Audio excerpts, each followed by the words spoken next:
Press the Up button on your watch. Swipe up until you find ECG and then touch it. Ensure that Bluetooth is connected as instructed. Open the Huawei Health app on your phone.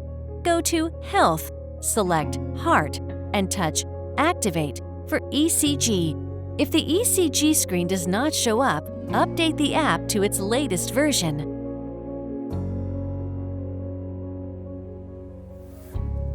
Press the Up button on your watch. Swipe up until you find ECG and then touch it.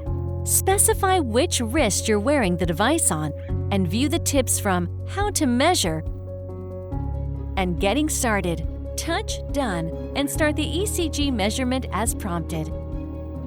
View your reading after the measurement is completed. Swipe up to add symptoms if applicable, or touch Done to return to the measurement screen. Access the home screen of the Huawei Health app.